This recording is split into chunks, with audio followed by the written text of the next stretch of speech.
Hello, thanks for joining me. Welcome to another weekly update on the worm bins. Now, I am on week 1 of my harvest for the regular totes using the migration method, which wasn't successful for me in my previous times of trying.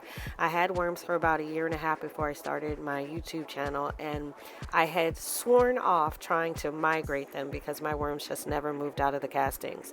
So imagine my surprise when I looked into them this week and all of the worms had moved over to the new material. I don't know if it was the addition of the cocoa core or keeping the plastic. It could have been that I focused this time on keeping my castings less muddy than they had been in the first couple of times I tried, but the worms just about completely moved out of the finished castings. Here you can see the big difference between what fresh castings look like and what finished castings look like in terms of color. The newer stuff is more brown and less processed, and the older stuff doesn't really have any large bits of anything in it except for seeds and things that they can't really break down. So I am going to let this go for another week, and I am encouraging the worms to stay in the newer castings or newer bedding material by putting stuff that they love. The worms absolutely go for watermelon in my bin, so I'm just putting a large slice of melon into the bin, adding more material to it, putting some water to dampen it because I don't want it to dry out either, and I feel like the worms would be encouraged to move into the finished castings again if I gave it a too dry environment because they do need the water. And then I replaced the bubble wrap on top, and this is set up for another week, hopefully to get any other worms that are left behind in the castings. But I think this harvest is going to be just as quick as doing my bait trays.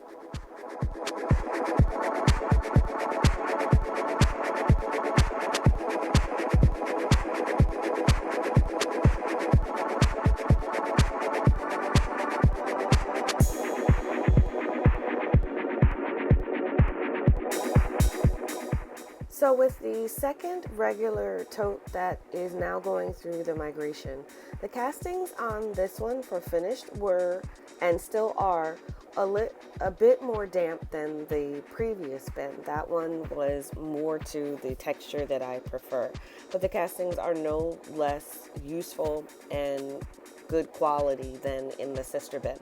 So with this one, I noticed there were more worms hiding out along the edges than on the other one, and I wonder if that's going to cause me any issue when it comes time to remove the finished castings from the bin.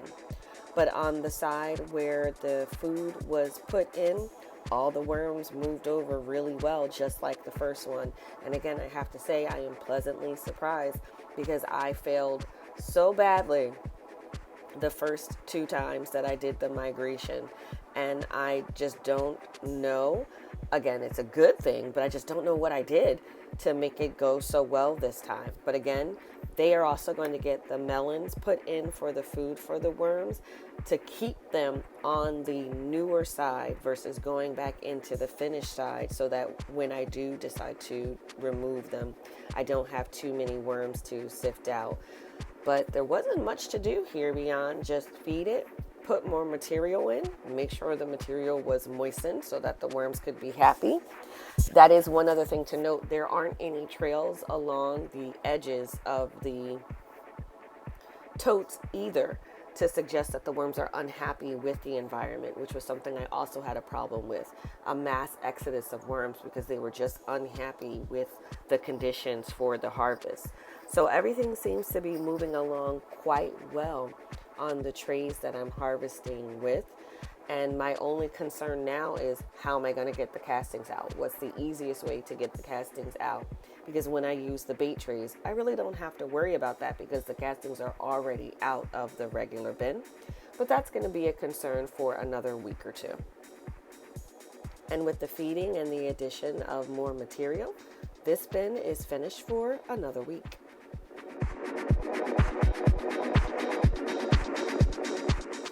So the only bin that has not been harvested in the recent weeks is this Vermibag tote. And this is like the first week where a bunch of worms aren't hanging out on the bubble wrap. And that may have to do with the conditions with the casting being mostly processed. They're now choosing to stay within the castings themselves. But there's a big grouping of them right on the top hanging out in that banana.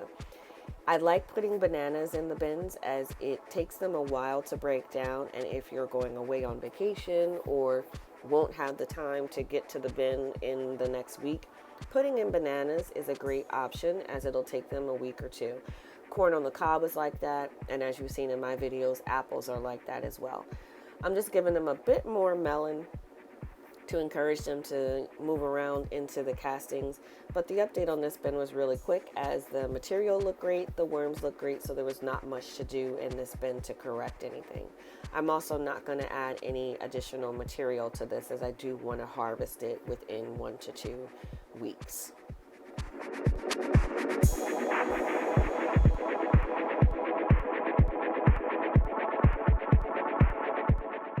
Now these are the castings that were finished from the other Vermibag tote, and I gave it an additional week. I really didn't have to, but I gave it an additional week just to be sure that I got all the worms out of the castings. And this bait tray is super light.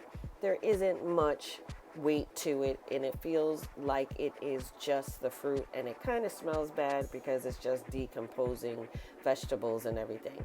So I'm just giving this a once over with my hands to just see if I see any of the worms, if I notice any chunks of large food in it, but mostly it's just processed castings and seeds that didn't get broken down. And I normally do sift this before I use it, but this week I need my castings for in the garden, so I'm not going to sift it. And if any worms get to go outside, they get to live in the raised garden beds, but I don't have the time, unfortunately, to sift this like I want to. But these are all finished. And here are the worms from those finished castings that I just did the once over for. And in this bin, the material is a bit low because I try not to add any additional material to it until the harvest is done. So as always, the focus on this one is the health of the worms. And as you can see, the worms are all throughout the material. They're looking happy, looking good. So I'm just gently mixing it in so that I mix all the material that's here up, because there's some parts of it that are damp, some parts of it that are dry. And I'm also going to slowly start adding material to this bin. I did mention in a previous video that I'm noticing I don't add enough material to my bins.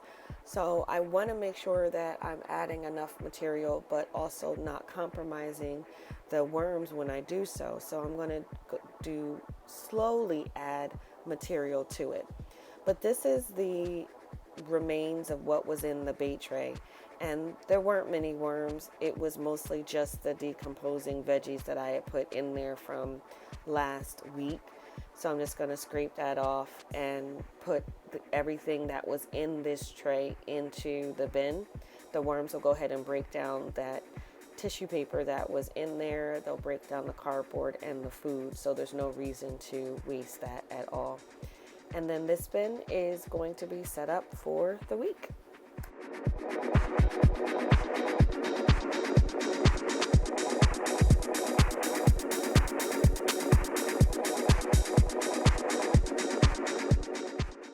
And finally is the Vermibag Mini. Now the material in the Vermibag Mini was very dry. I didn't add anything to this just yet. This is just the top layer, so I immediately wet this down. Again, the goal with the flow-through systems is to keep the worms towards the top of the castings so that the castings at the bottom can dry out and decompose and break down. So I'm going to give them a very good feeding of the melon and some rind that I had. Give it the grit, and then give it another layer. Just like with the other bins that have recently been harvested, Slowly adding material is what I'm going to try to do, and focusing on the moisture content, and this one is typically dry. But the update on this one's really quick. Not much to do with these castings. Thank you for sticking with me to the end. As always, please like and subscribe, and thanks for watching.